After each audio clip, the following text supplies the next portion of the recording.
너희의 선택을 의의 무기로 하나님께 드리라 라는 제목으로 같이 말씀 나누겠습니다. 먼저 성경의 말씀을 한 절씩 같이 교독하겠습니다. 교독할 때 주님의 음성 먼저 듣기를 원합니다.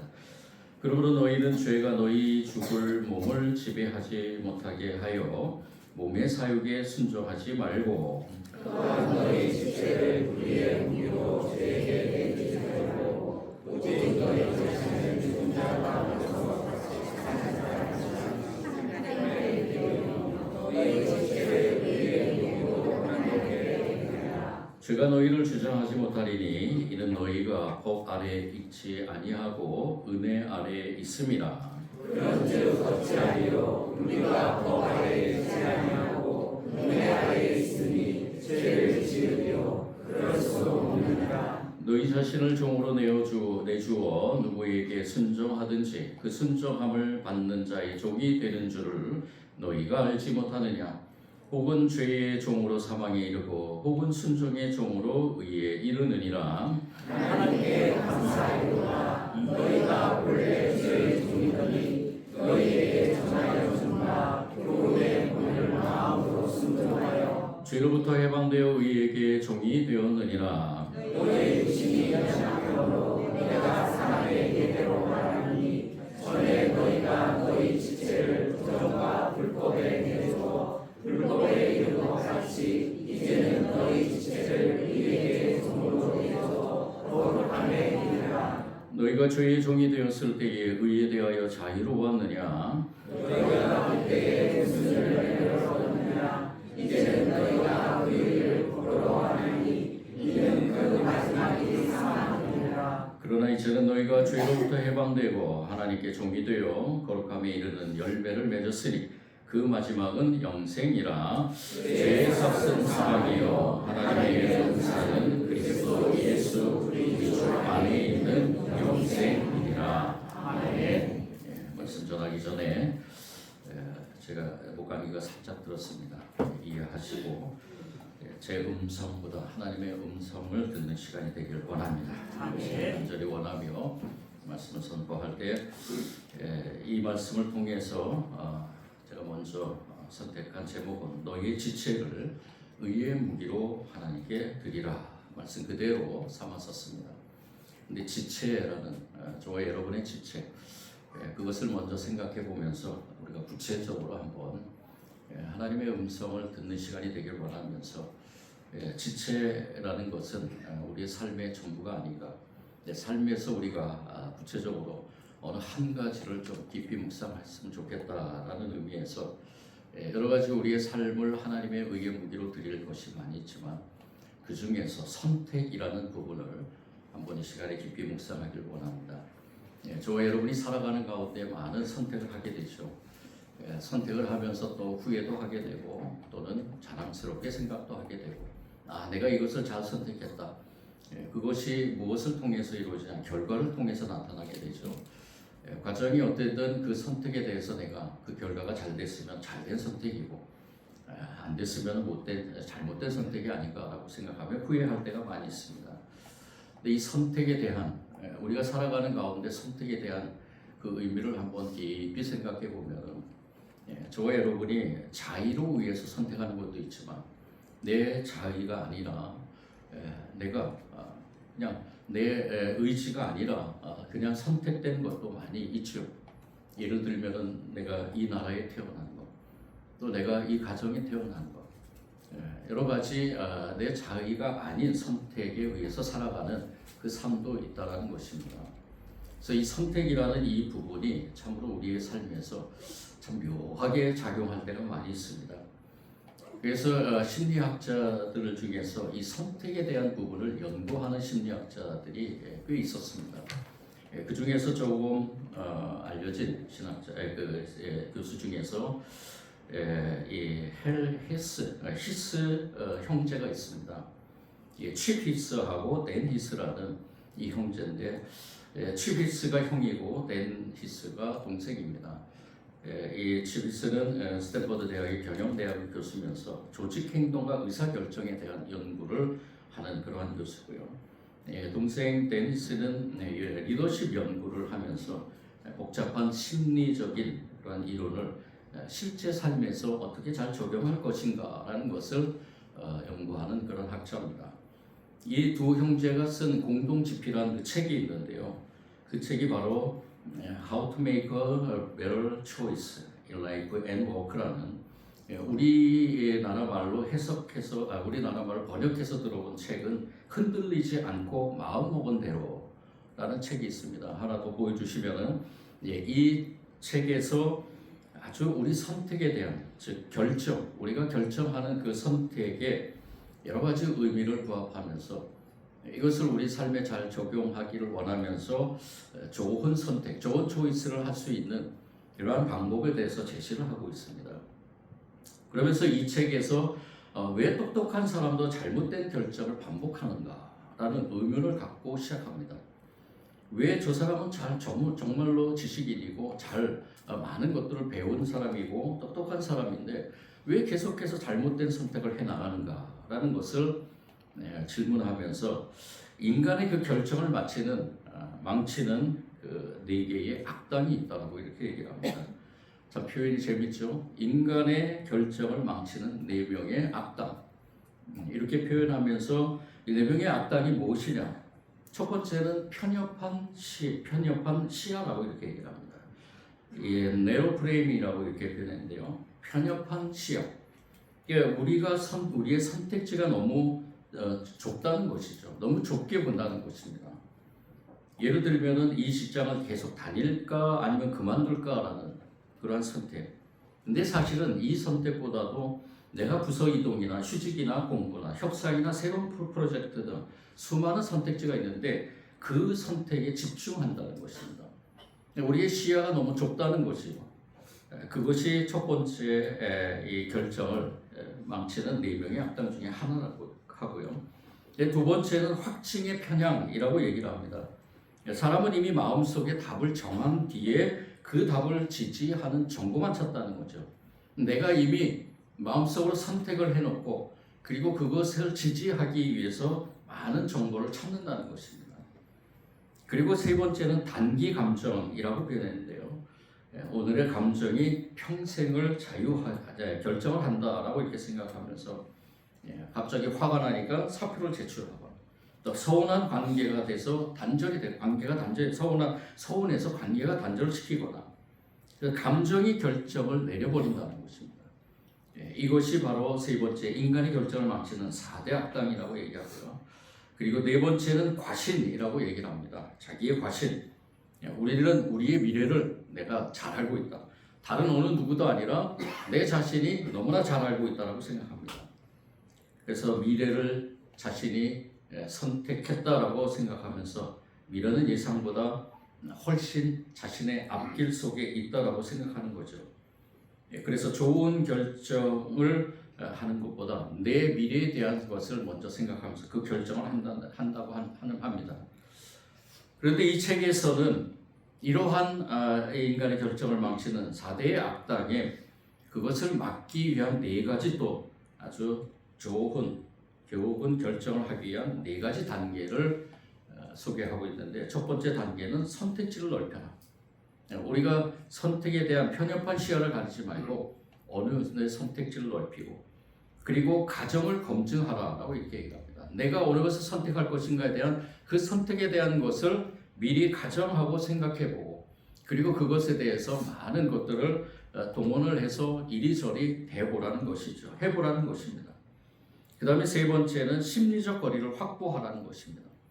심리적 거리를 확보해서 결정하기 전에 한 걸음 떨어져서 그리고 그 떨어짐으로 인해서 내가 나의 자신을 한번 돌아보는 것이죠. 그리고 마지막으로 네 번째는 틀릴 가능성도 준비하라.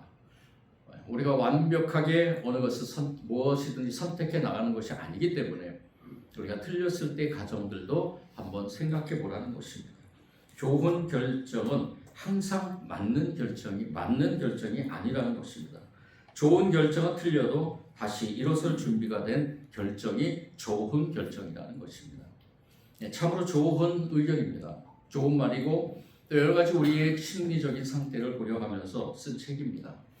그런데 저는 여기서 이 책을 보면서 한 가지 우리가 정말로 하나님께서 주신 귀한 삶을 살아가는 하나님의 백성들의 선택에 대한 의미를 되새겨 볼 때 과연 이러한 아무리 우리가 대비하고 우리가 많은 것들을 준비하고 많은 공부를 하고 많은 것을 가진다 할지라도 정말 우리가 올바른 선택만을 하고 살 수가 있는 것일까?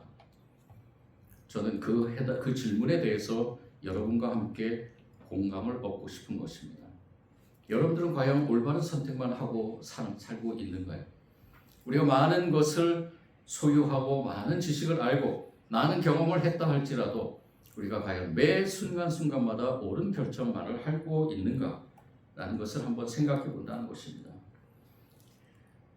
간혹 가다가는 내가 선택한 것이 나를 지배할 때가 있습니다. 그래서 어느 시인은 이렇게 시를 통해서 고백합니다. 처음에는 내가 술잔을 들었습니다. 나중에는 술잔이 나를 붙잡습니다. 처음에는 내가 휴대전화를 켰습니다. 나중에는 알림 소리가 내 시간과 마음을 끌고 갑니다. 처음에는 내가 돈을 벌기 위해 일했습니다. 나중에는 돈이 나를 쉬지 못하게 만듭니다. 처음에는 내가 화를 냈습니다. 나중에는 분노가 내 입술과 표정과 관계를 소유합니다. 그렇죠. 공감하지요? 저도 공감합니다. 우리의 선택의 삶에서 그 선택이 나를 지배할 때가 참 많이 있습니다. 그렇다면 이러한 우리의 선택과 우리의 선택의 삶에서 어떻게 하면 이 선택이 하나님의 의의 병기로 쓰임을 받을 수 있을까? 또 내가 선택하는 이 선택들을 통해서 하나님의 영광이 드러낼 수 있을까? 우리는 이 시간에 하나님의 음성, 사도 바울을 통한 하나님의 음성을 듣기를 원합니다. 사도 바울은 분명히 선포를 합니다. 오늘 말씀 16절에서 너희 자신을 종으로 내어주어 누구에게 순종하든지 그 순종함을 받는 자의 종이 되는 줄을 너희가 알지 못하느냐. 너희가 선택한 이것이 중요한 겁니다. 사실은 우리의 믿음 속에는 우리가 선택하지 않고 하나님이 우리를 선택했다고 고백합니다. 하나님이 우리를 선택했습니다. 하나님이 우리를 선택하고 하나님의 자녀로 삼으셨습니다. 하나님의 언약의 백성으로 삼으시고 하나님의 언약의 백성으로 살아가게 하십니다. 그런데 사도 바울은 왜 이러한 말씀을 하는 것일까? 너희 자신을 종으로 내어주어 누구에게든지 순종하든지 그 순종을 받는 자의 종이 되는 줄 너희가 알지 못하느냐. 우리가 선택해야 되는 모든 부분이 과연 어떠한 모습으로 나타나야 될 것인가? 오늘 저와 여러분은 이 문제에 대해서 더욱더 깊은 질문 속으로 들어가길 원합니다. 나는 매일 무엇을 선택하며 살아가고 있는가? 나는 누구에게 내 몸의 사용권을 넘겨주고 있는가? 지금 내 삶의 실질적인 소유는 누군가? 여러분들은 지금 무엇을 선택하고 살고 있습니까? 여러분들은 지금 자신들의 몸의 사용권을 누구에게 넘겨주고 있습니까? 여러분들은 지금 자신들의 삶의 실질적인 소유가 누구라고 고백하고 있습니까? 오늘 이 시간에 저와 여러분에게 내 자신에게 이 질문을 던지면서 이 질문 속에서 우리가 살아가는 가운데 수많은 선택이 하나님의 의의 병기로 쓰임받기를 원하면서 이 말씀 가운데서 다시 한번 하나님의 귀한 음성을 듣기를 원하는 것입니다. 사도 바울은 로마서 6장 앞부분에 놀라운 사실을 선언합니다. 우리는 그리스도와 함께 죽었다. 그런데 그리고 그리스도와 함께 살아났다. 여러분도 믿으시나요? 저는 믿습니다. 우리는 예수 그리스도와 함께 죽었습니다. 예수 그리스도와 그리스도와 함께 살아났습니다. 그리고 이것에 대한 것을 이 사도 바울은 세례라고 이렇게 표현하면서 세례를 통하여 그리스도의 죽음과 부활에 연합했다라고 선포합니다. 옛사람은 십자가에 못 박혔고 죄의 지배권은 무너졌다라고 선포합니다. 여러분도 믿으시나요? 우리의 옛사람은 십자가에 못 박혔고 그리고 새로운 우리의 모든 삶을 통해서 하나님께서 주신 은혜로 우리는 새로 부활한 하나님의 은혜의 세례를 받은 그런 존재라는 것입니다. 그래서 12절은 이렇게 시작한 것입니다. 그러므로 너희는 죄가 너희 죽을 몸을 지배하지 못하게 하여 몸의 사욕에 순종하지 말라라고 말합니다.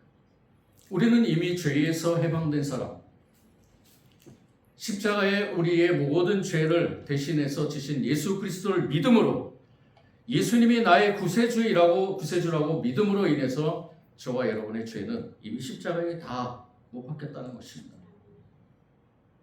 그런데 왜 또 죄의 종이 되려고 하느냐? 사도 바울의 이 말씀은 바로 그것입니다. 죄의 지배권은 무너졌는데 왜 자꾸 죄를 선택하고 죄에 대한 길을 가려고 하느냐? 우리는 이미 죄에서 자유로운 사람이고 죄에 대해서 해방된 사람이고 죄에 대해서 모든 것들을 다 예수 그리스도의 이름으로 사함받은 그런 사람들인데 왜 자꾸 죄의 길을 가려고 하느냐? 왜 하나님이 원하시지 않는 그 죄를 선택하려고 하느냐라는 것입니다. 그런데 우리는 여기서 깊은 갈등에 젖게 됩니다. 우리가 그러면 죄에서 해방되었다면 사도 바울은 죄가 지배되지 못하게 하라고 명령했는데 우리가 과연 그럴 수 있는가? 죄의 권세가 끝났다면서 우리는 왜 여전히 욕망과 싸워야 하는 걸까? 그리스도 안에서 새 사람이 되었다고 하는데 왜 옛 습관에 계속 문을 두드리는 걸까? 의롭다고 칭찬받는 사람이 왜 성화되어야 할 필요가 있는가? 이미 하나님께서 우리를 의롭다고 말씀하셨는데 왜 우리는 계속해서 성화되어 나가야 되는가? 저와 여러분은 구원받았다고 하지만 우리는 여전히 분노합니다. 예배를 드리지만 거짓말을 합니다. 기도를 하지만 욕심을 부립니다. 직분을 받았지만 더 많은 인정을 받고 싶어 합니다. 말씀을 전하는 삶도 비교하고 질투를 합니다. 주일에는 주님만을 사랑합니다 라고 찬송하고 고백했지만 월요일 아침이 되면 작은 말 한마디에 마음이 무너집니다. 성찬의 빵과 잔을 받으며 주님의 은혜를 기억했지만 교회의 문을 나서는 순간 다른 사람을 판단합니다. 정죄합니다. 그러면 우리는 묻습니다. 나는 정말 구원받은 사람인가? 내 믿음은 거짓된 것인가? 왜 나는 이렇게 오래 신앙생활을 했는데도 변화가 되지 않는가? 하나님은 나를 의롭다고 하셨다면서 왜 내 안에 여전히 이 더러운 생각들이 남아있는 것일까?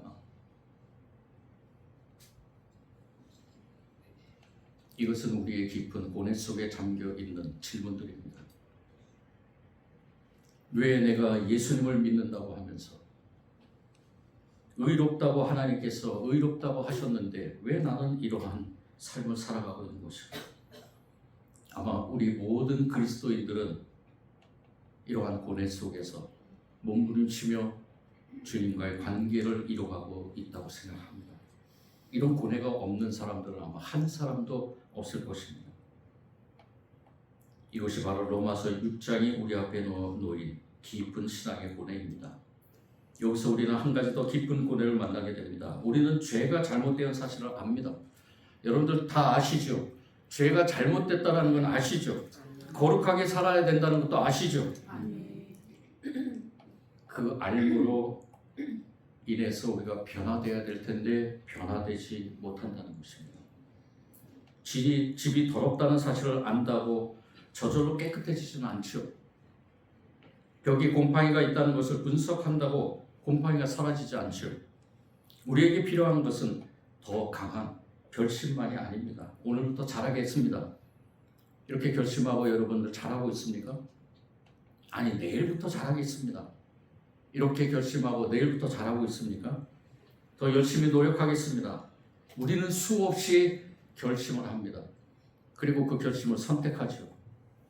더 잘하겠습니다. 더 잘하겠습니다. 내가 이 부분에 대해서는 하나님께 맡기지만 하나님, 내가 이 부분에서 변화되겠습니다. 이렇게 얘기하죠. 우리가 제일 많이 결심하는 그 시간이 언제입니까? 바로 새해 1월 1일입니다. 그렇죠? 1월 1일 되면은 많은 것들을 결심합니다. 내가 올해는 이것을 하지 말아야 되지. 아니면 올해는 내가 이것을 해야 되지. 해야 되겠다. 결심하고 선택하기를 우리는 계속해서 반복합니다. 그리고 또 한 가지 우리의 신앙인들은 기도할 때 결심합니다.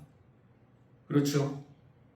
내가 기도하면서 하나님, 나 이 부분에 대해서는 하나님이 원하시지 않는 것 같아서 내가 이것은 끊겠습니다. 이거는 내가 단절하겠습니다. 이것은 하나님이 원하시는 것 같으니까 내가 하겠습니다. 라고 결심합니다.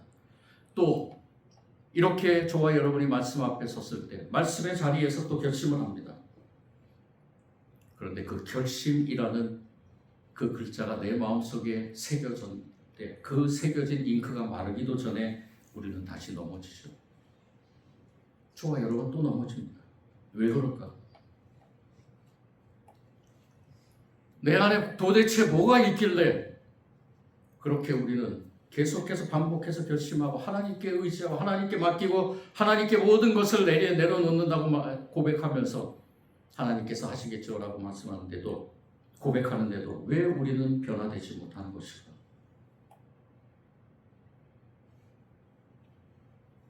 우리의 이 갈등은 어떻게 해결할 수 있는가?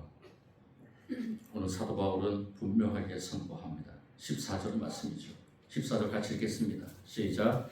제가 너희를 조사하지 못하리니 이는 너희가 법 아래에 있지 아니하고 은혜 아래에 있으니라. 아멘. 해결할 수 있는 방법이 무엇입니까? 그렇죠. 하나님의 은혜밖에 없다는 거예요. 저는 이 말씀 읽고 얼마나 눈물이 많이 나오는지요.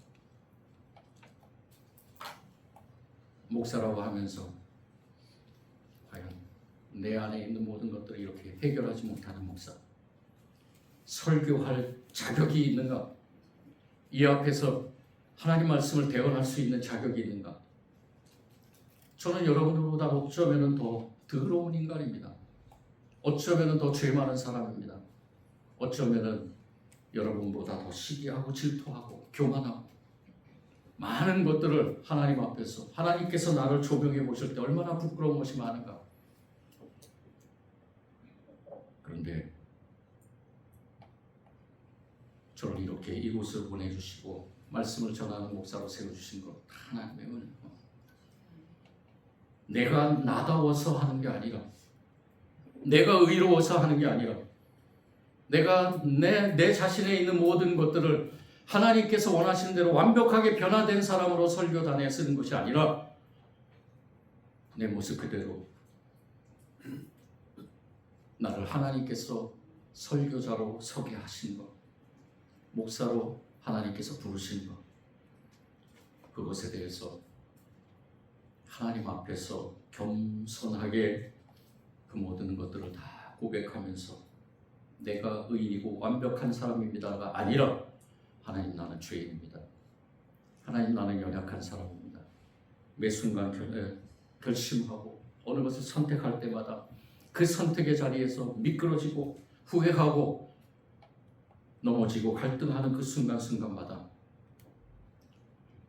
하나님은 저에게 은혜를 내려주셨습니다.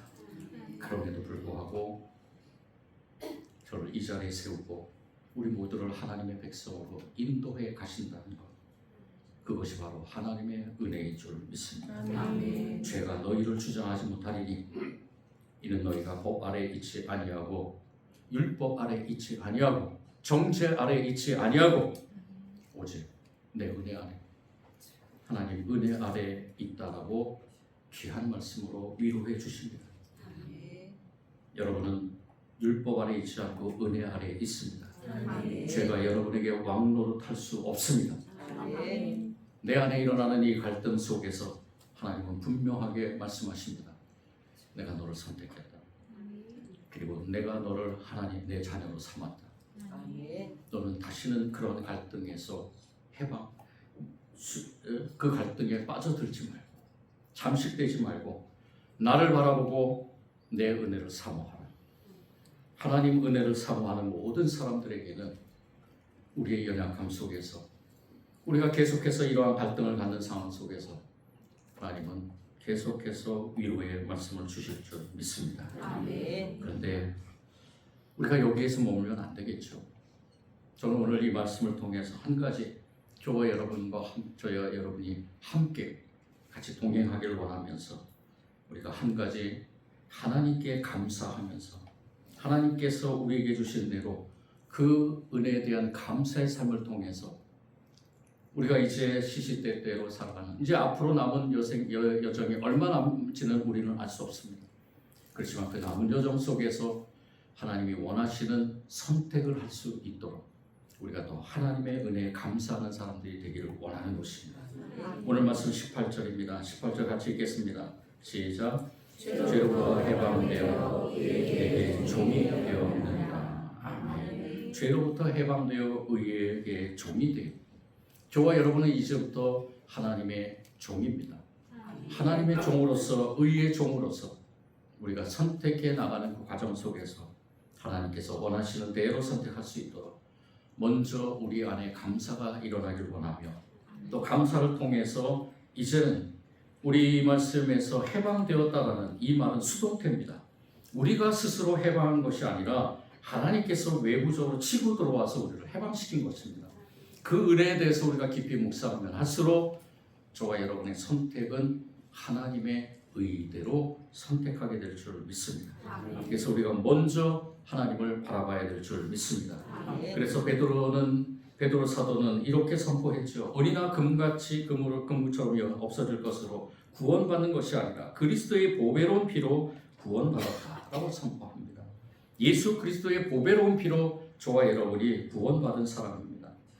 그래서 우리는 죄인이 아니라 의인이라는 것이죠. 이제 우리가 하나님 주신 자유 의지로 선택해야 될 때입니다. 우리가 칭의라는 것, 그것과 함께 반드시 존재해야 될 것이 무엇이냐? 바로 성화입니다.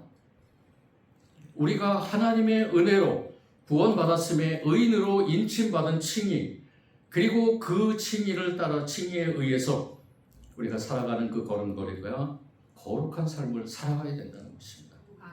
반드시 성화되어 가야 됩니다. 성화되는 가운데 내 의지가 연약할지라도 하나님의 은혜를 더 간구하십시오. 이 예배 자리에 왜 나오신 것입니까? 물론 하나님께 찬양과 경배를 드리기 위함이죠. 그와 함께 또 우리는 이 예배 자리에서 우리가 성화되어 나가는 그 길에 대해서 말씀으로 우리가 깨닫고 기도함으로 하나님께 간구하고 찬양함으로 하나님의 은혜에 대해서 찬양함으로 우리가 삶의 자리에 나가서 세임을 얻고 그 찬양의 능력으로 살아가게 된다는 것입니다. 그래서 오늘 말씀을 우리가 이렇게 적용하길 원합니다. 우리가 감사와 함께 우리의 성화된 길에 우리가 거룩한 습관에 투자하는 저와 여러분이 되기를 원합니다. 오늘 말씀은 적용입니다. 거룩한 습관에 투자하기. 우리가 일상생활 속에서 거룩한 삶의 방식에 투자하는 것, 그것이 저와 여러분의 성화되는 길에 우리 삶에 적용할 부분입니다. 현대 행동학자 전문가인 제임스 클리어는 아주 작은 습관의 힘이라는 책에서 이렇게 선포합니다. 위대한 성취는 거룩한 결심에서 시작하는 것이 거창한 결심에서 시작되는 것이 아니라 매일 반복되는 아주 작은 습관들이 모여서 이루어진다. 아주 작은 습관들이 모여서 이루어진다고 합니다. 위대한 성취, 저는 이것이 바로 하나님의 우리 지체가 하나님의 의의 병기로 쓰임 받는 거라고 봅니다. 여러분들 다 원하시나요? 하나님의 의의 병기로 쓰임 받기를 원하시나요?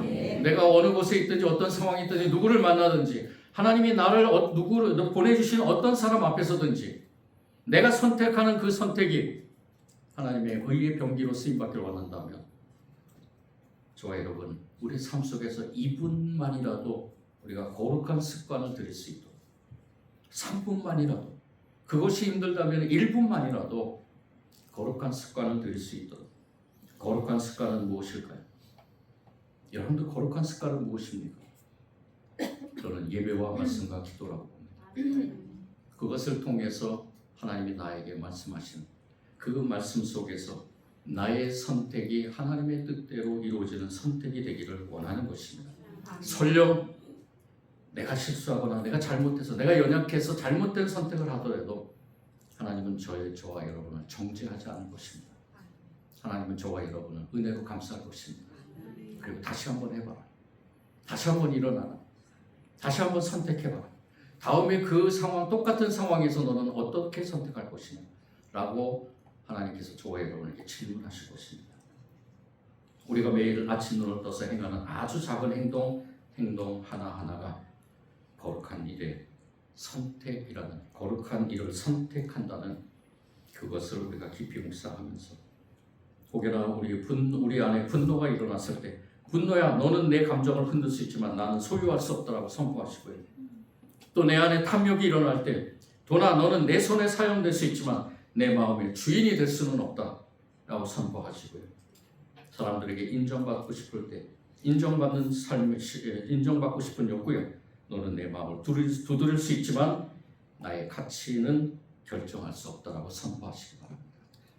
이 밖에 많은 일들 속에서 우리 안에서 선택의 문들이 열려 있는 가운데 저와 여러분이 이 선택이 하나님의 의의 병기로 쓰임받을 수 있도록 끊임없이 우리가 성화되어 나가기를 원합니다. 아멘. 우리의 선택이 의의 무리가 될 것입니다. 아멘. 그리고 하나님께 드리는 하나님의 뜻이 이루어지게 될 줄 믿습니다. 아멘. 오늘 우리 이 말씀 속에서 다시 한번 우리의 삶을 조명하면서 우리의 선택이 하나님의 뜻대로의 선택이 될 수 있도록, 저와 여러분 의의 병기가 될 수 있도록, 그리고 거룩한 삶의 선택이 될 수 있도록 주님 앞에 겸손히 무릎 꿇는 저와 여러분이 되기를 원합니다. 하나님 감사합니다. 부족하고 이러한 저희들 귀한 말씀 가운데서 우리의 지체를 하나님의 의의 무기로 드리길 원하면서, 우리의 지체가 의의 무기가 되길 원하면서 우리 삶에서 선택이라는 부분을 깊이 묵상했습니다.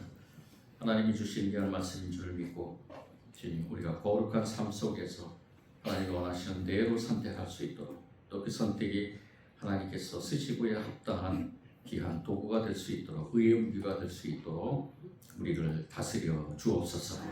말씀으로, 그리고 기도로, 그리고 예배로, 그리고 찬양으로 우리가 주님 앞에 설 때 주님께서는 우리의 모든 삶에서 주님이 원하시는 대로 살아갈 수 있는 방법과 또 길과 또 때로는 보호와 인도하심으로 우리를 주장하실 줄 믿습니다. 거룩한 삶의 도구로 쓰임받게 하여 주옵소서. 예수님 이름으로 기도드립니다.